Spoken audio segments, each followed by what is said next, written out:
Meta, hari ini Rubik hadir lagi bareng Salsa yang pastinya akan memberikan informasi seputar edukasi dan teknologi. Salsa bakal tetap ingetin Sobat Meta buat selalu jaga kesehatan, karena kesehatan adalah salah satu aset penting kita saat ini. Selalu ingat untuk menjaga jarak, mencuci tangan, dan pastinya pakai masker. Bersama kita bisa memutus mata rantai penyebaran virus COVID-19. Pandemi seperti ini membuat kegiatan kita terbatas. Tapi Sobat Meta sadar gak sih kalau perkembangan yang hadir di bidang edukasi sekarang ini justru semakin meningkat? Apa aja sih? Inilah Rubik.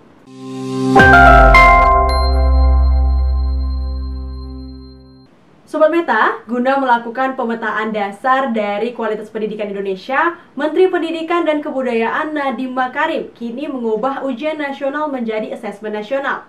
Rencananya asesmen nasional akan diselenggarakan pada Maret 2021 mendatang dengan tahapan SMA, SMK, SMP, dan SD. Bagaimana asesmen nasional itu?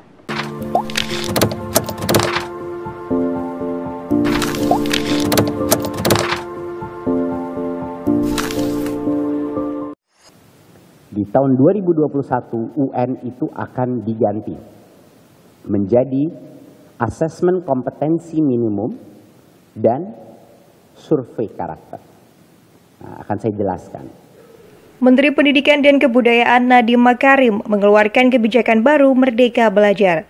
Salah satu poin penting yakni penghapusan ujian nasional tahun 2021 yang akan diganti dengan asesmen kompetensi minimum.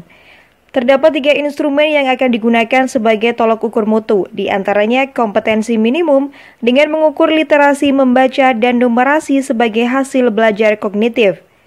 Survei karakter mengukur sikap, kebiasaan, nilai-nilai sebagai hasil belajar non-kognitif, serta survei lingkungan belajar yang akan mengukur kualitas pembelajaran dan iklim sekolah yang menunjang pembelajaran. Ada sebagian orang mengatakan bahwa asesmen nasional itu pengganti UN. Namun kalau kita kaji lebih jauh itu tidak mengganti UN, karena memang tujuannya berbeda, sasarannya juga berbeda. Kemudian Kabupaten Magelang juga mengikuti regulasi yang ada sampai tataran saat ini sudah sosialisasi ke tingkat satuan pendidikan, terutama untuk para operator. Dan kami Kabupaten Magelang juga sudah melakukan kegiatan-kegiatan, mengambil narasumber dari Jakarta terkait dengan penyelenggaraan AKM, asesmen kompetensi minimal. Ini ya banyak perbedaannya ya dengan UN. Kalau dulu UN kita hanya mengenal 4 mapel untuk SMP misalnya, tapi sekarang kalau asesmen nasional ataupun AKM ini mencakup semua mapel, terakumulasi dalam literasi, tercakup dalam sains dan matematis, begitu ya. Oh iya, tadi Bapak mengatakan memang ada beberapa poin begitu ya dari asesmen nasional yang memiliki perbedaan dengan ujian nasional. Nah, sebenarnya kalau dilihat dari secara teknisnya sendiri, bagaimana pelaksanaan asesmen nasional nantinya, Pak? Oh iya, yang bisa kita lihat ya, kalau UN itu kan semua peserta di jenjang yang terakhir ya. Misalnya SMP ya kelas 9 ya.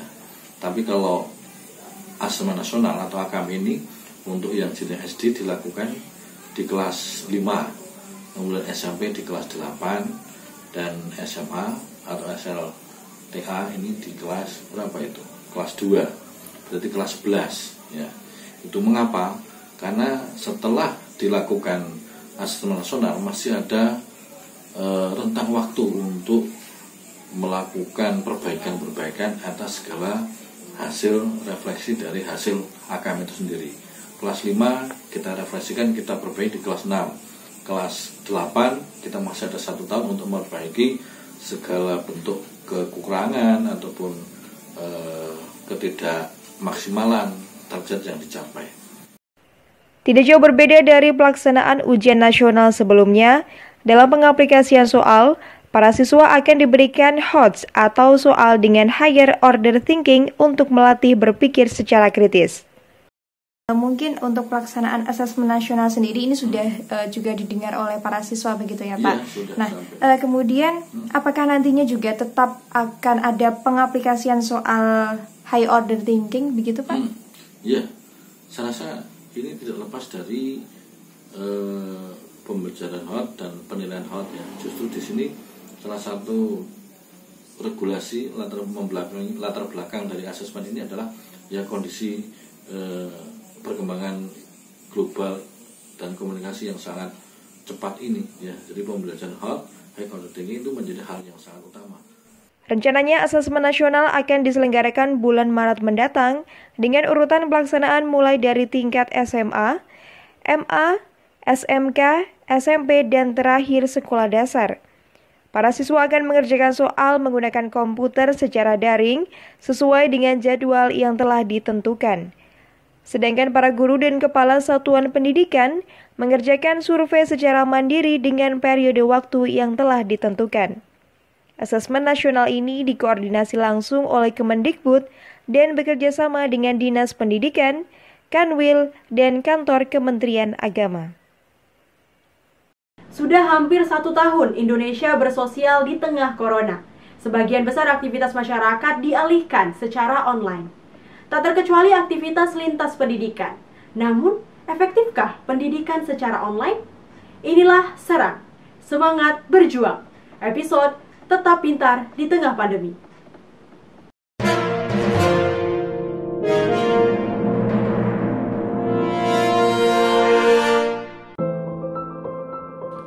Hampir setahun sudah Indonesia hidup di tengah pandemi COVID-19. Korban virus ini selalu bertambah. Hingga Desember 2020, jumlah kasus COVID-19 mencapai angka 543.975 dengan pasien yang meninggal dunia sebanyak 17.081 orang dan pasien yang sembuh sebanyak 454.879 orang. Untuk menekan angka pasien yang terpapar virus corona ini, pemerintah telah melakukan berbagai cara, salah satunya dengan membatasi aktivitas masyarakat di luar rumah. Seperti aktivitas pada beberapa instansi yang diizinkan beroperasi di lapangan dengan syarat selalu menerapkan protokol kesehatan 3M, memakai masker, mencuci tangan, dan menjaga jarak. Selain itu ada beberapa instansi dan lembaga beraktivitas dengan menerapkan sistem bekerja dari rumah dan belajar dari rumah dengan memanfaatkan teknologi online. Namun, aktivitas yang dilakukan secara online ini banyak memunculkan problema, terlebih pada sektor pendidikan. Banyak dari kalangan pelajar mengalami kesulitan dalam memahami materi pembelajaran dari tenaga pengajar yang mendidik. Pasalnya, mereka sering dihadapkan dengan gangguan jaringan internet yang merupakan sebagai komponen utama dalam belajar ataupun bersekolah. Jadi kalau kita mengajar itu kan bukan hanya menyampaikan materi, tetapi kita juga ingin tahu apakah anak itu paham atau tidak. Nah, kalau misalkan sistem online yang sekarang ini, banyak yang kami rasakan adalah kami menjadi kurang komunikatif dengan siswa. Dosen Sekolah Tinggi Multimedia MMGC Yogyakarta juga memaparkan hal yang bisa membuat suasana kelas bisa lebih baik di dalam suasana kelas online ini. Mengajak dosen-dosen tamu, kawan-kawan saya, filmmaker dari luar negeri misalnya, untuk hadir di kelas online dan memberikan semacam different perspektif tentang materi yang sedang kita pelajari kayak gitu ya. Nah, oleh karena itu, semua pelajar dituntut aktif dan kreatif dalam menerapkan cara belajar bermutu untuk diri sendiri demi menjaga kualitas belajar sehingga pelajar dapat tetap pintar meskipun belajar di tengah pandemi dengan sistem online. Nah, kalau cara sendiri untuk menjaga kualitas belajar, itu saya sendiri membuat jadwal di luar pembelajaran online. Jadi misalnya jadwal pembelajaran online sampai jam 11, nah jadwal rutin saya itu setiap habis maghrib minimal 1 jam untuk ngulang materi dan juga ngerjain tugas. Karena kadang guru selama pembelajaran online ini cuma ngasih tugas, jadi untuk cari materi sendiri itu di waktu jadwal pembelajaran yang saya buat sendiri, dan menurut saya itu efektif sih. Yang pertama itu kita harus mencari suasana yang nyaman agar kita bisa menerima pembelajaran dengan baik. Yang kedua itu mencari referensi dari buku, tidak hanya dari internet saja. Itu dia informasi serang dan semangat berjuang kali ini. Diharapkan kepada Sobat Meta semua untuk tetap semangat dan berjuang demi masa depan yang cerah. Ingat pesan Ibu, jaga kesehatan dengan tetap memperhatikan protokol kesehatan. Bersama-sama kita keluar dari pandemi ini dan ayo sekali lagi kita berjuang dan semangat untuk menjadi generasi muda Indonesia yang cerdas. Sobat Meta, Rubik bakal balik lagi dan setelah ini ada obrolan menarik bareng mahasiswa Universitas Indonesia yang membuat startup edukasi. Jangan sampai ketinggalan informasi selanjutnya hanya di Rubik.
Meta, kamu masih bareng Salsa di Rubik.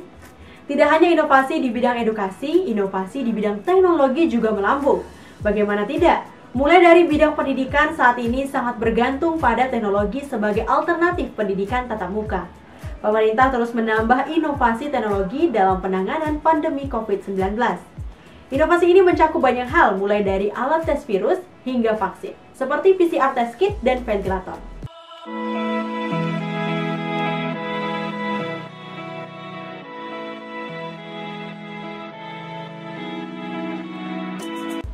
Pandemi seperti saat ini berdampak pada banyak sektor, termasuk pendidikan.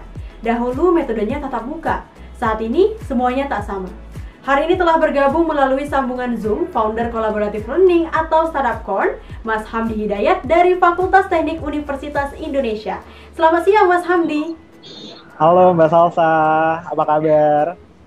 Baik Mas Hamdi, apakah bisa mendengar suara Salsa dengan jelas? Jelas. Suara saya juga kedengaran jelas kan ya? Jelas sekali Mas. Baik, kita langsung aja nih bahas tentang Startup Corn. Sebenarnya kebutuhan apa yang dilihat hingga akhirnya muncul ide menciptakan startup edukasi Corn ini Mas? Oke, ya jadi aku bakal sharing sedikit kali ya. Corn ini sebenarnya mulai muncul idenya itu di bulan April tahun 2020. Jadi setelah masa pandemi. Awalnya ini sebenarnya ide yang aku sama teman-teman aku emang sertain buat ikut lomba. Dan waktu ikut lomba itu alhamdulillah dari semua lomba yang kita daftarin tuh tembus ke final di lomba tersebut. Jadi munculnya ide ini sendiri itu awalnya dari keresahan aku bareng teman-teman aku yang merasa kok di dunia kuliah ini kita susah banget ya buat nyari tutor yang bisa ngajarin kita. Mungkin kalau misalkan waktu zaman SMA banyak banget bimbel yang udah berjalan gitu ya buat persiapan SBMPTN ataupun yang lainnya buat persiapan kelas juga banyak, tapi buat di kuliah kita itu susah banget buat nyari tutor. Sedangkan lingkungan kita sendiri itu juga kebanyakan mahasiswa tidak punya lingkungan yang mendukung buat mereka belajar bareng-bareng. Akhirnya mereka belajar sendiri dan itu tidak efektif, apalagi kebanyakan juga pembelajaran dari kelas yang didapat oleh mahasiswa itu beragam banget, bervariasi. Ada mahasiswa yang mendapatkan dosen yang mungkin enak buat belajar, tapi ada juga mahasiswa yang dapat dosen itu kurang enak buat belajar. Jadinya mereka harus belajar di luar jam perkuliahan lagi. Dan kami di sini mengambil posisi, kami di sini memberikan sebuah solusi untuk mereka agar mereka bisa menemukan tutor yang berkualitas dengan harga yang terjangkau juga untuk mahasiswa, karena kan kita memang marketnya mahasiswa, dan juga kita memberikan solusi pembelajaran yang interaktif. Mungkin ya sedikit ceritanya seperti itu sih. Baik, berawal dari lomba dan keresahan untuk mendapatkan tutor ya Mas. Selanjutnya apa yang membedakan StartupCon ini dengan startup edukasi lainnya Mas? Oke, mungkin di sini namanya kompetitor ya. Kita ngecek kompetitor kita yang sudah ada di market. Dalam menganalisis kompetitor tersebut, kita sebenarnya di sini ngecek kompetitor yang memang udah menguasai market edukasi sendiri untuk mereka. Jadi kita emang harus in-depth banget atau dalam banget terhadap kompetitor analysis ini. Nah, sejauh ini ya, kalau misalnya dari kompetitor itu, ketika misalnya kita cek sama kompetitor yang besar, itu kebanyakan target mereka adalah target siswa dari SD, SMP, SMA. Seperti itu. Terus untuk fitur yang mereka berikan sendiri itu masih platform video on demand. Tapi yang membedakan itu adalah produk yang kita berikan ini, kita menjunjung tinggi prinsip kolaborasi, di mana mahasiswa dengan mahasiswa kita pertemukan di situ. Kita itu basicnya adalah live tutor marketplace. Jadi misalkan Mbak Salsa nih pengen belajar sama tutor yang ngajarin tentang mata kuliah di jurusan Mbak Salsa. Nah, Mbak Salsa bisa milih di situ kira-kira tutor mana yang cocok buat Mbak Salsa. Kita nyediain data apa aja sih? Kita nyediain data videonya, gimana cara dia ngajar. Kita nyediain video demo dia ngajar. Kita ngasih tahu tentang jadwal dia ngajar itu bisa kapan aja. Terus kita ngasih tahu juga review dari pengajar tersebut seperti apa dari student-student yang sudah belajar sama dia. Kita juga ngasih tahu student yang udah belajar sama dia berapa orang. Kita ngasih tahu juga background dia dari LinkedIn-nya. Terus kita juga ngasih tahu berapa harga rate dia setiap dia ngajar. Dan kita juga punya promo menarik yaitu bundling. Seperti 3 poin utama dari KON, yaitu tutor yang berkualitas, belajar yang interaktif, dan juga harga yang terjangkau. Oke, jadi ada 3 poin pembeda ya Mas, dan yang menjadi keinginan atau harapan untuk KON maupun untuk mahasiswa Indonesia dari kehadiran KON. Oke, mungkin untuk harapan ke depannya ya, di masa depan itu kami pasti pengen bisa menjangkau seluruh universitas yang ada di Indonesia. Total mahasiswa itu di Indonesia ada 8 juta lebih, 8 juta plus. Dan menurut data yang kami dapatkan itu 80% itu mereka emang butuh tutor mahasiswa untuk mengajar mereka mata kuliah. Jadi kami harap bisa ngejangkau lebih banyak mahasiswa lain. Terus juga ke depannya pasti kita pengen ada produk baru yang either melengkapi produk yang sudah ada atau kita ngebuka produk yang emang menyasar market baru gitu. Tapi tetap di bidang edukasi. Dampaknya apa sih yang kita pengen dari KON? Kita tentu pengen banget bisa lebih meningkatkan kualitas dari segi akademis dan juga non-akademis mahasiswa di seluruh Indonesia. Dan itu yang sebenarnya kita perjuangkan dengan prinsip kolaborasi tadi. Dengan tagline kolaborasi menuju prestasi, kita pengen KON ini ada di tengah-tengah mahasiswa, merangkul semua kalangan mahasiswa, bisa memberikan dampak kepada mereka baik dari segi akademis dan non-akademis, dan membuat mereka bisa lebih berprestasi di akademis dan non-akademis itu juga. Ya, semoga harapan untuk berkolaborasi menuju prestasi bersama mahasiswa seluruh Indonesia dapat terwujud. Luar biasa Mas Hamdi, terima kasih karena sudah berbagi informasi bersama Salsa di Rubik hari ini. Ya, Sobat Meta, perkembangan teknologi begitu pesat di era sekarang. Teknologi dan sains tentunya sangat erat berkaitan, seperti ditemukannya asteroid Psyche 16 yang memiliki nilai yaitu 10.000 US dollar kuadriliun. Dan tentunya memiliki nilai pengetahuan sains yang berpengaruh pada perkembangan dunia sains seperti proses pembentukan planet. Selain itu, nilai fantastis asteroid Psyche mampu mengguncang perekonomian dunia.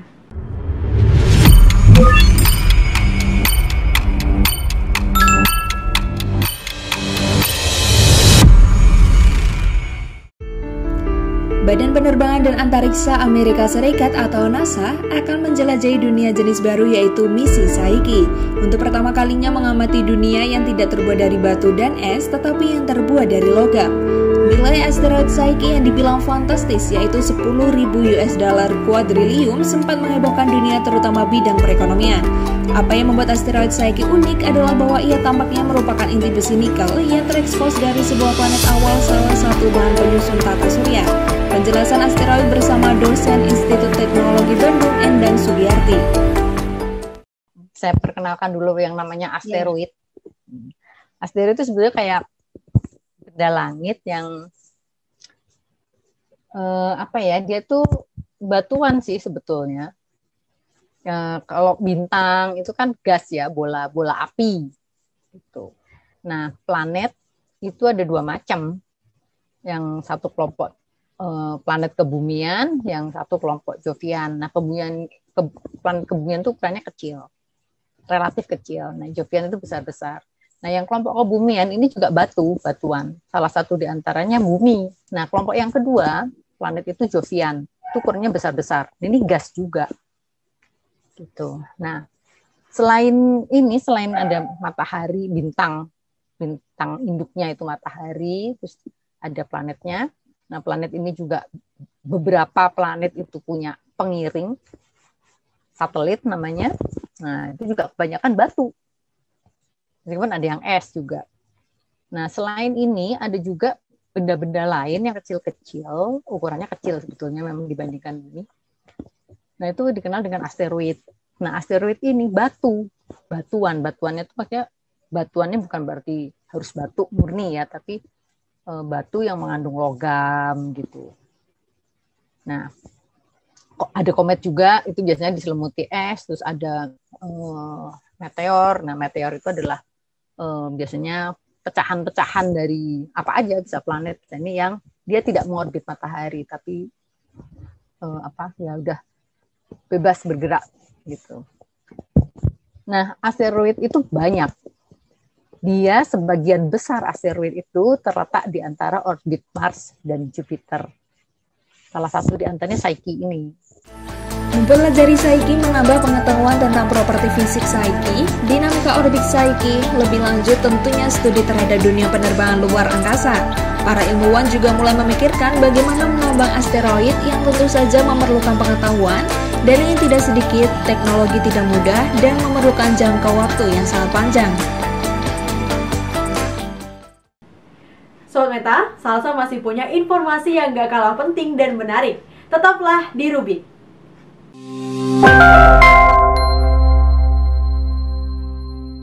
Bantu cegah penularan COVID-19 dengan 3M.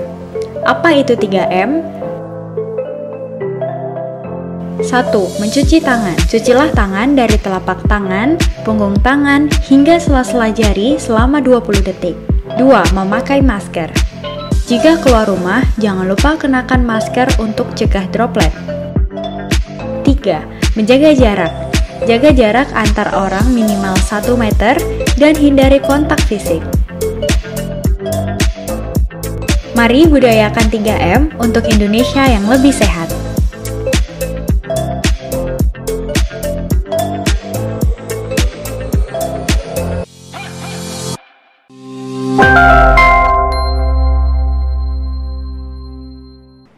Masih bersama Salsa di Rubik. Sobat Meta, tadi sudah ada informasi tentang inovasi di bidang edukasi dan teknologi. Namun pastinya Rubik tidak hanya berhenti sampai di situ, karena masih ada informasi lain seputar edukasi dan teknologi yang tentunya menarik untuk disimak. Bicara tentang edukasi dan teknologi tidak hanya terfokus pada robot dan startup, namun turut mencakup dunia olahraga hingga lingkungan. Industri olahraga terkena dampak pandemi COVID-19 dan digitalisasi dapat menjadi solusi aktivitas olahraga agar bisa tetap terus berjalan. Informasi kali ini datang dari cabang olahraga panjat tebing. Seiring perkembangan zaman, tentunya teknologi semakin berkembang, termasuk dalam bidang olahraga. Sobat Meta mungkin banyak yang belum tahu kan, kalau dalam cabang olahraga panjat tebing terdapat teknologi auto belay. Apa sih auto belay? Langsung saja kita bahas yuk dalam rubrik Teko bersama Fatun Nurkrisna.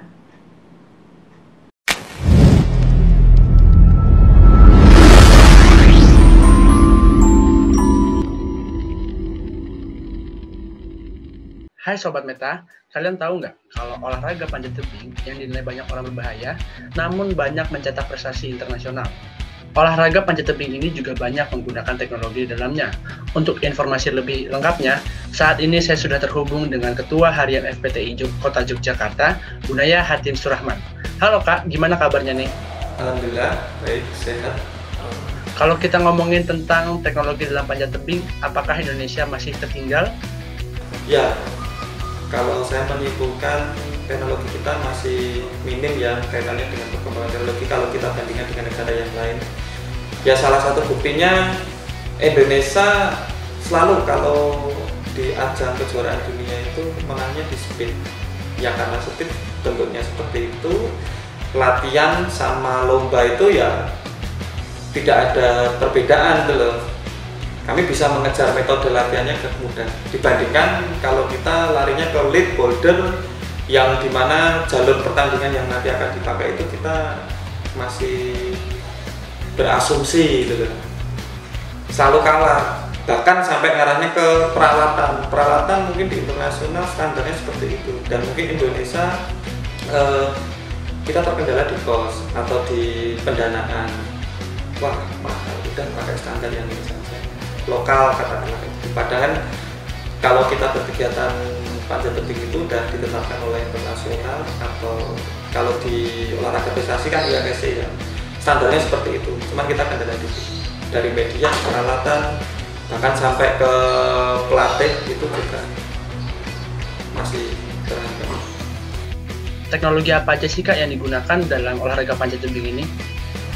Kalau mengenai teknologi mungkin panjat tebing dari segi pelatih itu sudah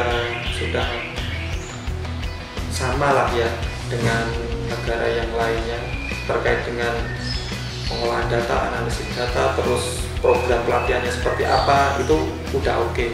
Terus di luar itu dari segi peralatan mungkin seperti kayak delay device itu misal contoh yang di speed itu kami udah punya di Indonesia ya, bukan di DIY, di Indonesia itu udah punya yang namanya itu auto delay yang itu sering digunakan di nomor speed, khususnya speed world record. Nah itu salah satu bukti Indonesia sudah mengikuti perkembangan teknologi. Baik Kak, bisa tolong dijelaskan apa itu yang dimaksud dengan auto delay? Auto delay itu dimana sebuah peralatan itu yang fungsinya dia sebagai pengganti delayer. Delayer itu dulu jadi kalau panjat tebing itu delayer itu orang ya, jadi kontrolnya itu ya orang. Jadi masih ada kemungkinan itu human error pasti muncul, terus problemnya masih muncul. Nah kalau untuk yang auto delay karena kita didesain dengan mesin, katakanlah itu mesin atau alat, itu harapannya itu tidak ada yang namanya human error. Ya, cuman terkait dengan standar pemeliharaannya itu kita harus mengikuti. Jadi di internasional atau bahkan IFSC itu dia 1 sampai 2 tahun itu harus kembalikan ke pabrik lagi untuk di maintain. Harapannya itu tidak ada kecelakaan nanti di tengah pas waktu kita memakai. Jadi selama kita memakai SOP itu ya tidak ada kemungkinan nanti trouble di alatnya, kecuali faktor alam atau faktor yang lain. Baik, terima kasih Kak Bunaya atas waktunya. Terima kasih. Nampaknya saya juga harus undur diri nih. Sobat Meta, jangan lupa jaga kesehatan dan salam olahraga. Saya Faton Putra pamit undur diri. Pasti sampai sekarang di antara Sobat Meta masih ada yang bertanya-tanya, apa bakat dan minat kita? Bagaimana cara agar kita mengetahui bakat minat tersebut? Serta gimana cara untuk ngembangin bakat minat itu? Nah Sobat Meta, langsung aja akan kita bahas mengenai bakat minat ini dalam rubrik Pandai Besi bersama Della Salsabila.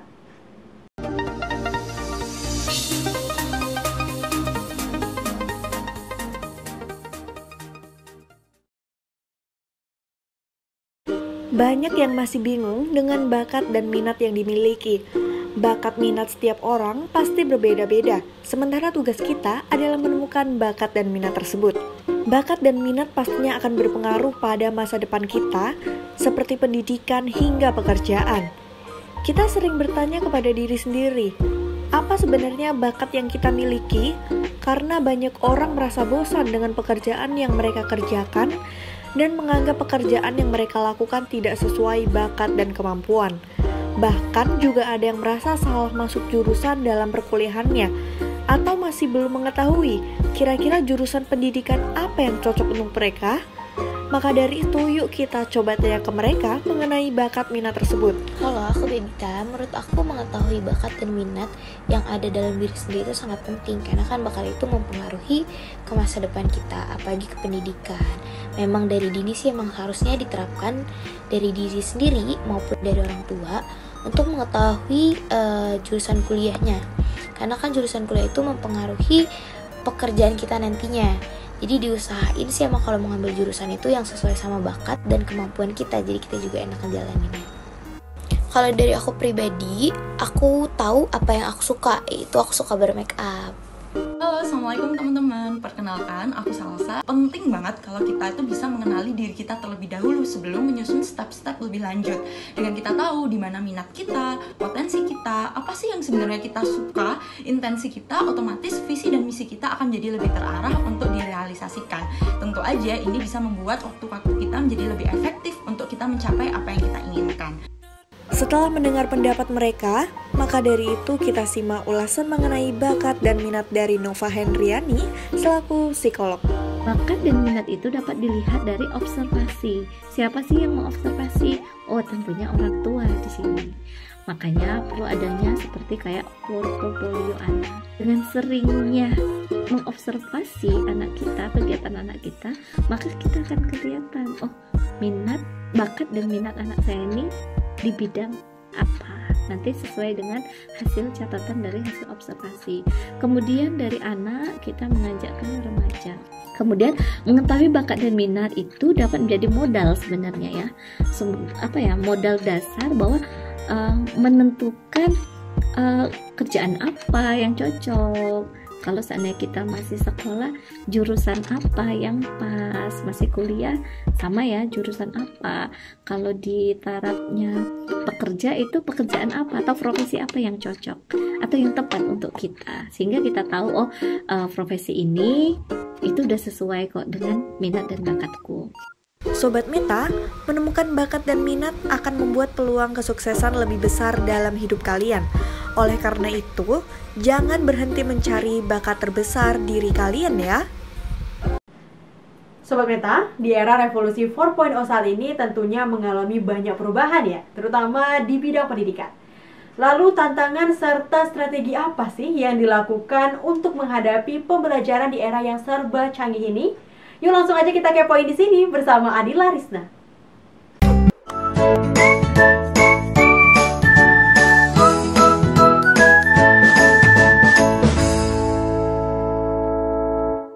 Halo Sobat Meta, di era globalisasi yang berbasis digital application dalam dunia pendidikan 4.0 seperti saat ini, hal tersebut akan membantu jalannya proses pembelajaran dan juga bisa meningkatkan hasil kinerja pada masa mendatang. Semakin banyaknya pengguna teknologi dalam dunia pendidikan akan mengakibatkan perubahan model pembelajaran. Dan seperti yang sedang terjadi saat ini, teknologi sangat mendukung pembelajaran di tengah merebaknya COVID-19 yang tak kunjung mereda. Pembelajaran menggunakan teknologi tentunya sangat efektif dan efisien, karena tidak memerlukan banyak waktu dan tenaga.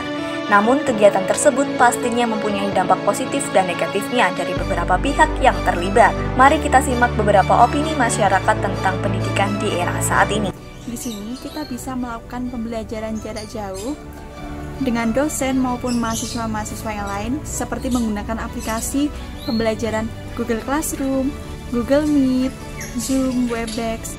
Untuk masalah pembelajaran daring, yang utama itu sulit menerima materi dengan baik. Jadi materi yang kita dapatkan tidak bisa kita serap dengan baik karena kurangnya praktek dan kurangnya penjelasan yang lebih rinci dari guru atau dosen. Kemampuan saya dalam menggunakan media pembelajaran elektronik semakin meningkat. Ketika dosen menyampaikan materi pun lebih menarik dan lebih menyenangkan. Namun ada kesulitan yang saya hadapi, yaitu saya mudah terdistraksi oleh aplikasi lain. Saya harus betul-betul ekstra sekali sabar untuk mendidik mereka. Disinilah betapa saya menghargai sekali para ibu dan bapak guru sebagai tenaga pendidik yang luar biasa. Selain itu, dosen IT dari Universitas 11 Maret juga memaparkan mengenai tantangan dan strategi pendidikan 4.0 di tengah pandemi saat ini. Di 4.0 itu kan ada beberapa hal baru yang sebelumnya tidak ada, ya. Dan itu nanti juga akan memunculkan kegiatan atau profesi-profesi baru yang dulu nggak ada, sekarang ada. Jadi teknologi seperti big data, kemudian artificial intelligence, kemudian juga IoT, itu nanti akan dominan di era ke depan atau sekarang sudah dimulai sih ya. Faktor yang penting lagi itu adalah faktor human-nya, soft skill-nya ya, karena di dunia pendidikan itu soft skill itu penting. Yudo juga mengatakan jika pandemi COVID-19 sudah mereda, pembelajaran melalui daring akan tetap dilakukan dengan menggunakan sistem blended learning. Karena jika sepenuhnya dilakukan secara daring, kegiatan perkuliahan atau pembelajaran seperti praktik dan simulasi tidak berjalan secara efektif. Nah Sobat Meta, di era pendidikan 4.0, mari kita manfaatkan keadaan saat ini dengan sebaik mungkin, seperti mengasah skill, mengupgrade pengetahuan dan keterampilan, agar menjadi peluang untuk kita di masa mendatang. Sobat Meta, sampah masih menjadi masalah pelik yang kerap muncul setiap tahun. Bukan hanya volume material sampah yang menjadi masalah, akan tetapi juga pembuangan, pengelolaan, dan pengolahan sampah. Bersama reporter Nukfa, kita akan mengulas terkait inovasi teknologi pengelolaan sampah ramah lingkungan pertama di Indonesia.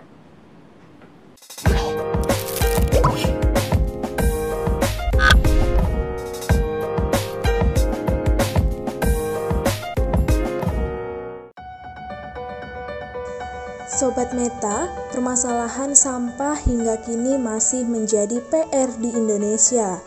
Tidak hanya di kota metropolitan atau kota besar, permasalahan sampah juga terjadi di kota sedang dan kecil. Konsep pengelolaan sampah saat ini masih sangat bergantung pada keadaan tempat pemrosesan akhir atau TPA. Salah satu teknologi pengolahan sampah yang dinilai visible dilakukan adalah Refuse Derivative Fill atau RDF. RDF merupakan hasil olahan sampah dengan nilai kalor dan spesifikasi tertentu yang dapat dijadikan bahan bakar alternatif pengganti batu bara. Lokasi RDF berdekatan dengan TPA Jeruk Legi dan PT Solusi Bangun Indonesia. Program RDF sendiri memiliki kapasitas pengolahan sebesar 120 ton per hari dengan mengaplikasikan teknologi mekanikal, biologikal, treatment termasuk pemilahan sampah secara manual, pencacahan, dan pengeringan biologis di ruang-ruang khusus tiap pekan. Produk RDF yang memenuhi spesifikasi nantinya akan dibawa ke pabrik semen dan dijadikan bahan bakar alternatif pengganti batu bara. Untuk proses RDF ini ada 5 proses. Pertama adalah sortir pemulung, kedua pencacahan trader, kemudian pengeringan, keempatnya pemilahan jadi di screen produk, kelima pemuatan ke pengguna. Proyek dengan nilai investasi hampir 90 miliar ini melibatkan banyak stakeholder serta menjadi wujud kerjasama antara pemerintah Indonesia dan pemerintah Denmark. Dengan jumlah penduduk lebih dari 1,8 juta jiwa, kondisi 4 existing yang hampir penuh, ditambah dengan adanya pabrik semen di Kabupaten Cilacap, dinilai jadi lokasi yang tepat untuk dijadikan pilot project pembangunan tempat pengolahan sampah terpadu dengan metode RDF. RDF merupakan alternatif solusi pengolahan sampah di Indonesia. Namun, tidak kalah penting tentunya Sobat Meta, perubahan perilaku dan pola pikir masyarakat sebagai penghasil utama sampah untuk bisa mulai meminimalisir timbulan sampah dan kesadaran untuk dapat mengolah sampah mulai dari sumbernya hingga terwujud lingkungan yang nyaman dan juga sehat. Informasi tentang teknologi pengolahan sampah ramah lingkungan tadi sekaligus menutup Rubik hari ini. Mewakili seluruh kru yang bertugas, saya Salsa Tabayudi pamit undur diri. Tetap saksikan Rubik tiap hari Rabu jam 7 malam hanya di Media Kita TV.